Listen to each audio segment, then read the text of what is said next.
hasta agotar las preguntas y respuestas. Sí, buenas tardes, Demián Duarte. Muchas gracias, doctores López-Gatell y Ricardo Cortés. Un gusto en saludarlos. Demián Duarte, Sonora Power, Lobos FM de Sonora. Muy en particular, sobre el tema precisamente de la saturación.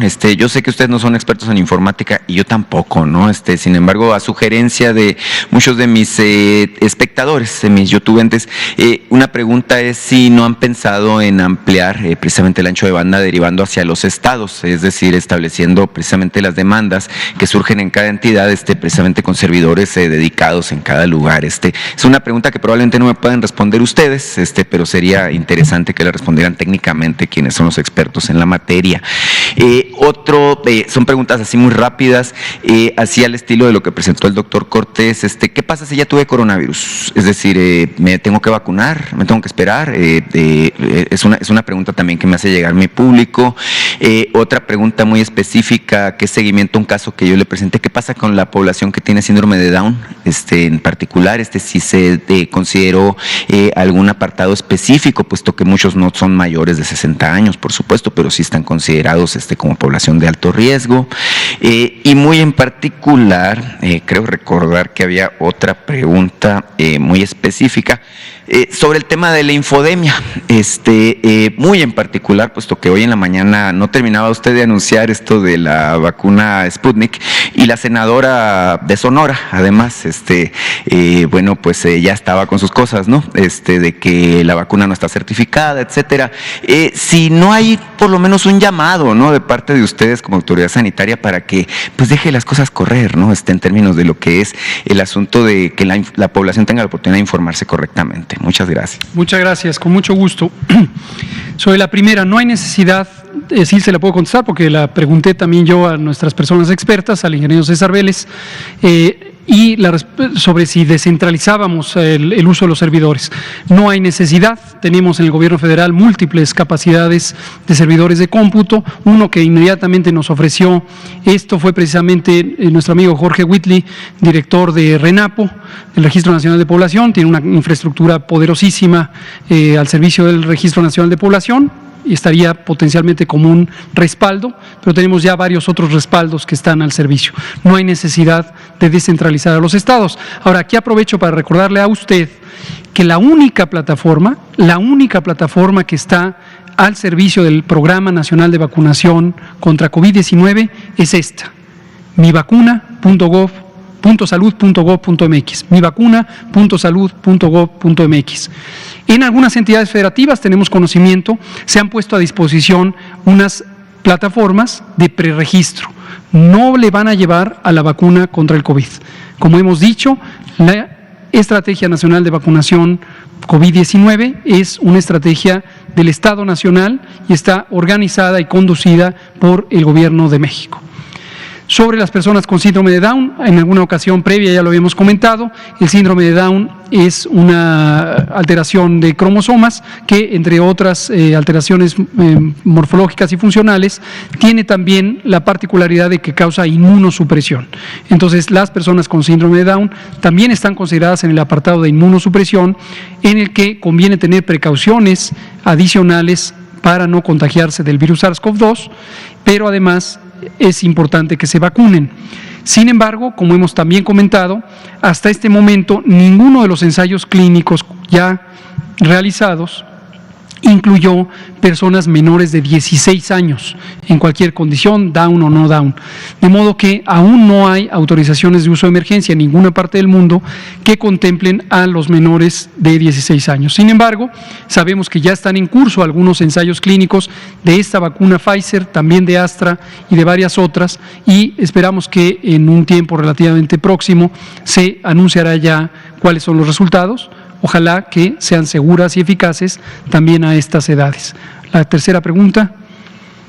Respecto al caso de que ya tuve coronavirus. Quien ya tuvo coronavirus se puede vacunar y recomendamos que lo haga. Teóricamente, quien ya tuvo coronavirus desarrolló inmunidad y ya estaría protegido. Sin embargo, no hay una evidencia directa de cuál sería la potencia y duración de la inmunidad que se causa por infección natural y hay una parte de la evidencia científica que muestra que quienes presentaron coronavirus, particularmente las formas graves del coronavirus, es posible que tengan algunos componentes de la respuesta inmune con menor eficiencia. Y esto haría pensar que no está uno totalmente tranquilo de que se queden sin vacunar. Entonces, en México hemos considerado que, independientemente de que ya se haya tenido coronavirus, conviene vacunarse, no hay peligro alguno, no hay contraposición alguna y es benéfico vacunarse. Finalmente, sobre la infodemia y el Poder Legislativo, ha habido varios protagonistas y protagonistas de la infodemia. Desde luego respetamos las opiniones, consideramos que es un valor muy importante tener una enorme libertad de expresión, libertad absoluta de expresión, desde luego respetando los derechos de las terceras personas, pero que cada quien se exprese y que cada quien se haga responsable de lo que se expresa. Respecto a esta oleada de opiniones adversas o de desprestigio a la vacuna Sputnik V, que las vimos sobre todo en los últimos 15 días, hubo algunos grupos políticos e incluso legisladoras, legisladores que de manera muy activa se estuvieron pronunciando en contra de las vacunas, introduciendo estas conjeturas, descalificaciones, hasta donde tenemos conocimiento sin evidencia científica en la mano. Ojalá, si la tienen, pues que la presenten. Sería quizá la actitud más responsable que una persona legisladora podría tener. De lo contrario, se había especulado, precisamente por estos grupos políticos, que no existía un ensayo clínico, que no había evidencia sobre los estudios de la vacuna Sputnik V. Hoy, a las 7 de la mañana, recibimos y presentamos aquí la evidencia. Se publicó en la revista Lancet, una muy prestigiada revista científica médica británica, el ensayo clínico fase 3 de la vacuna de Sputnik V, creada por el Instituto Gamaleya de Rusia. Queda claro, de acuerdo a la evidencia, que es una vacuna segura y eficaz, con una eficacia de 92%, 91.6%, se puede utilizar en personas adultas mayores, tiene una eficacia de hecho cercana al igual 92%, 91.8%, protege contra las formas graves al 100%.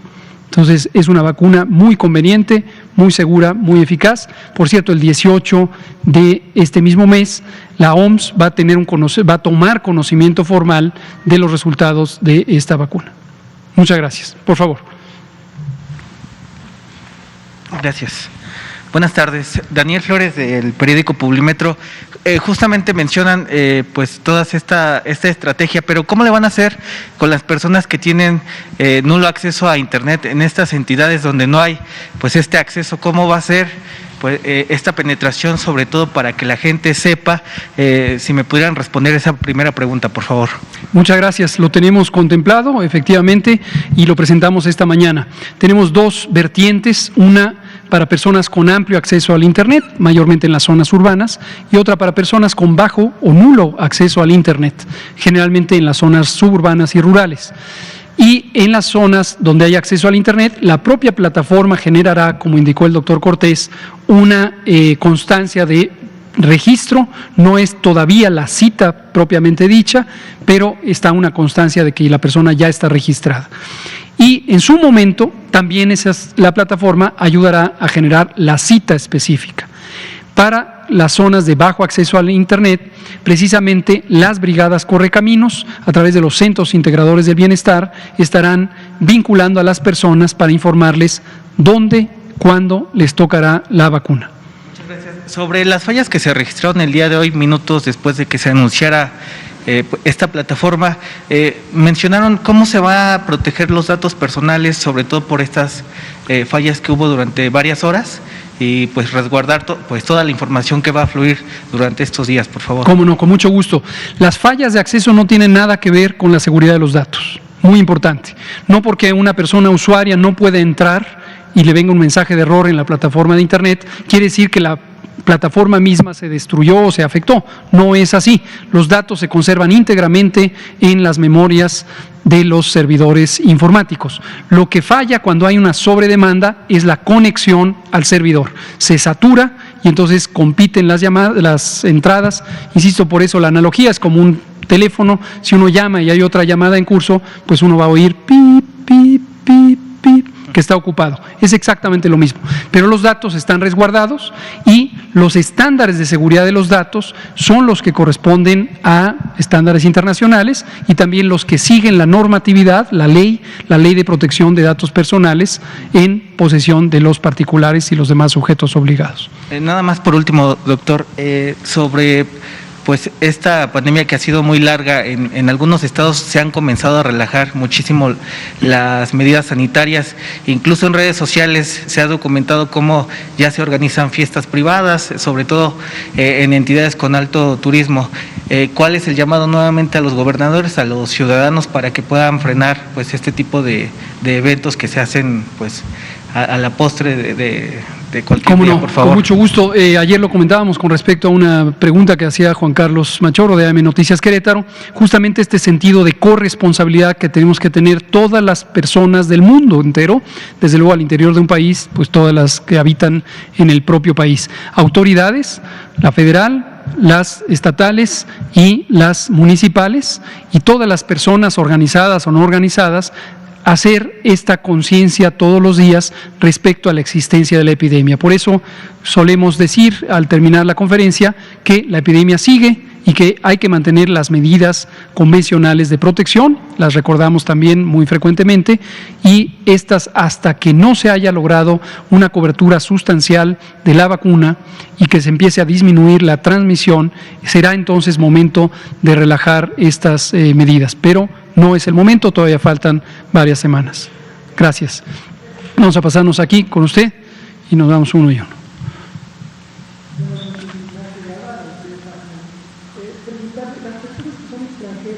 Tienen más de 60 años, ¿cómo se pueden registrar? Está apagado tu micrófono. Gracias. Perdón. Ignacio de Alba, de Pie de Página. Las personas que son extranjeras y tienen más de 60 años, ¿cómo se pueden registrar? Y también preguntar cómo se va a llevar a cabo el plan de vacunación en comunidades donde no se habla español. Gracias. Muchas gracias. Contesto primero la segunda.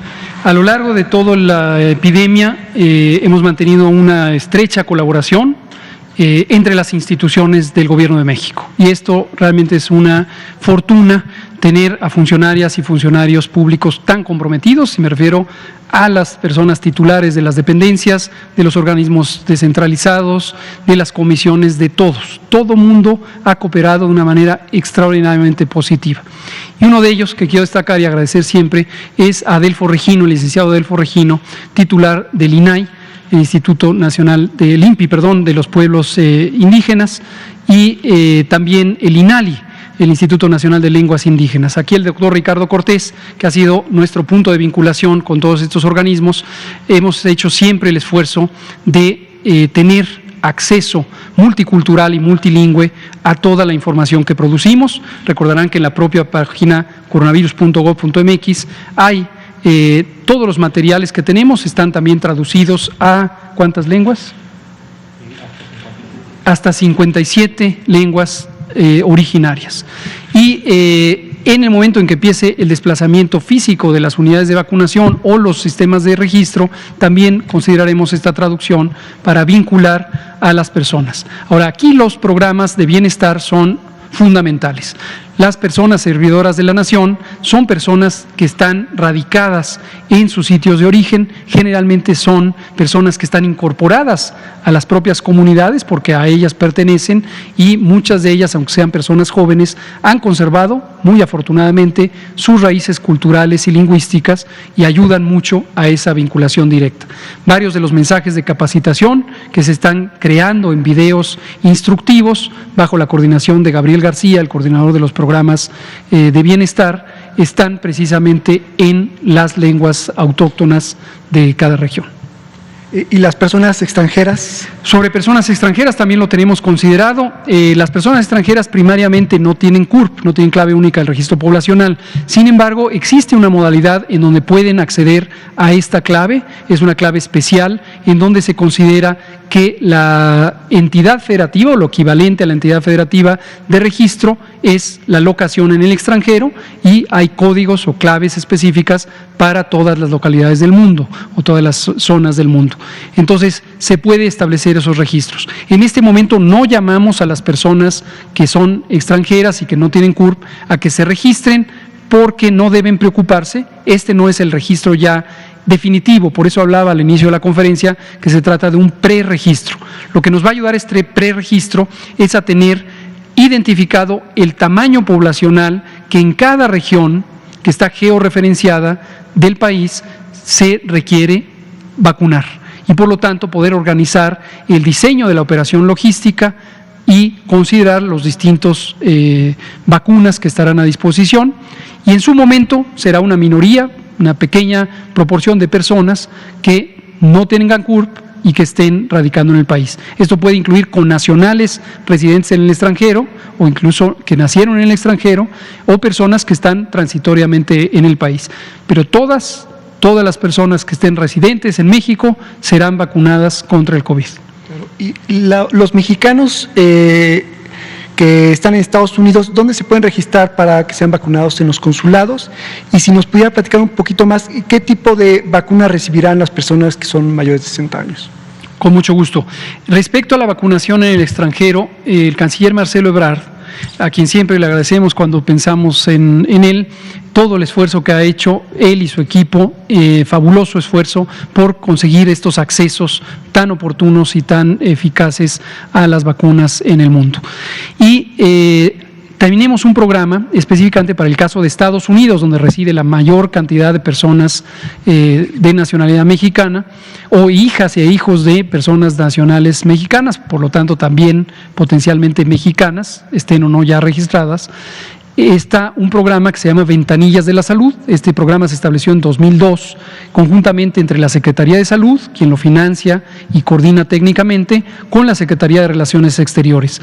Hay una ventanilla de salud en cada uno de los 50 consulados de México en Estados Unidos, y hoy están sirviendo precisamente como puntos focales para identificar a las personas que se podrían vacunar. Este es otro tipo de esfuerzo, porque la vacuna que compra el Gobierno de México no se puede desplazar posteriormente hacia Estados Unidos. Se trata más bien de gestiones locales, en donde a través de estas ventanillas se localiza vacuna para ser utilizada en connacionales. ¿Y el tipo de vacunas que recibirán las personas? Lo comentábamos esta mañana, el tipo de vacunas, muy importante que haya claridad al respecto. Toda vacuna contra COVID, y de hecho todo producto farmacéutico que se use en México, ha garantizado ser de calidad, seguro y eficaz. Y en la mayoría de los casos de las vacunas que hemos seleccionado hasta el momento, que esta mañana volvimos a presentar, Pfizer, Astra, CanSino, Sputnik V y las que vengan en COVAX, que hasta el momento es Astra, son vacunas que en su momento han demostrado o tendrán que demostrar. Me refiero a la de CanSino, que es la única que todavía no está evaluada, pero también tendrá que demostrar, igual que la han demostrado las demás, tener estos atributos: calidad, seguridad y eficacia. Y todas tienen una eficacia comparable.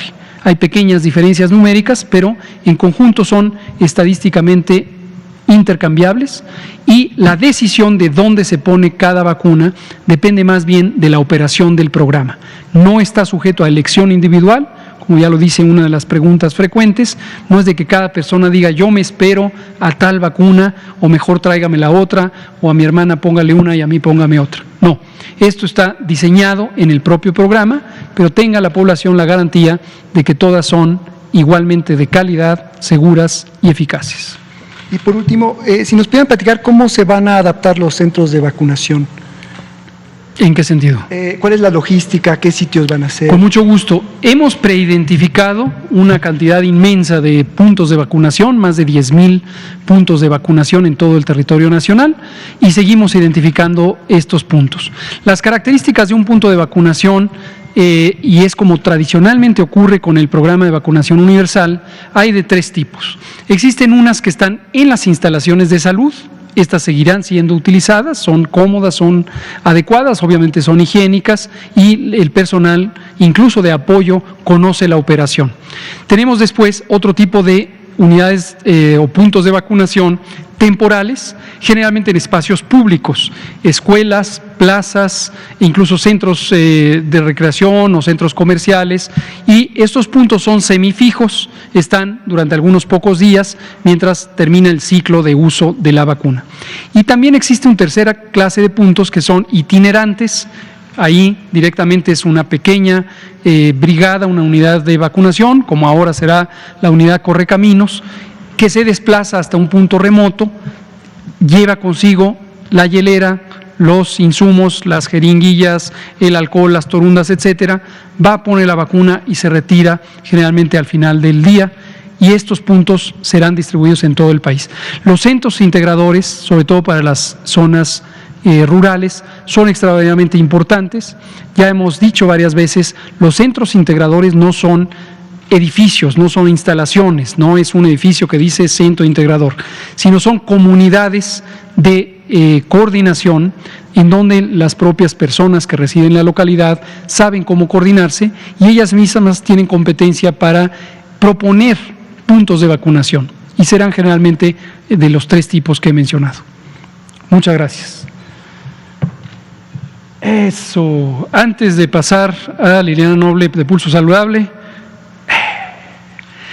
COFEPRIS acaba de otorgar la autorización de uso de emergencia a la vacuna Sputnik V, creada por el Centro Gamaleya de Epidemiología y Microbiología de Rusia, y por lo tanto existe ya la posibilidad de que se importe y de que sea utilizada. Esta autorización le ha sido conferida a Birmex, Biológicos y Reactivos de México, SADCB, empresa pública que tiene ya desde hace un par de días un convenio jurídicamente vinculante para representar a el gobierno ruso, específicamente el Fondo Ruso de Inversiones Directas y su compañía de vacunación, Human Vaccine, para hacer este trámite. Esto es alentador. Tenemos una nueva vacuna en el repertorio. Muchas gracias. Estaremos a partir de ahora, la noticia lleva obviamente esta pregunta, el acuerdo con el Fondo Ruso es que tan pronto estuviera disponible la autorización, ellos firman el contrato. El contrato, como lo dijimos esta mañana, ya lo firmó el doctor Alcocer, secretario de Salud. El contrato está con su firma en su escritorio a buen resguardo y a partir de que se libera la autorización de su emergencia, será enviado seguramente en los próximos minutos a Rusia. Los rusos firmarán y el compromiso de ellos es que en muy pocos días, estaremos platicando para precisarlo, ellos pueden poner el primer embarque de 200,000 esquemas de vacunación, es decir, 400,000 dosis ya para este mismo mes. Ya no nos dio tiempo Liliana Noble de Pulso Saludable, son las 20 horas en punto, pero cerramos con esta noticia muy positiva y nos vemos mañana. La epidemia sigue, pero la vacunación avanza y estemos todos y todas atentos a ello. Si usted es adulto mayor, 60 y más, regístrese mivacuna.salud.gov.mx o acceda a través del portal coronavirus.gov.mx y espere la llamada de las personas servidoras de la nación que también le llamarán para darle instrucciones. Sobre el síndrome de Down, están reiterando la pregunta, es decir, los menores de 16 no, pero ¿y los demás? Estarán considerados también de acuerdo a la priorización que se irá anunciando. Gracias. Vámonos. Salud. ¿Mande?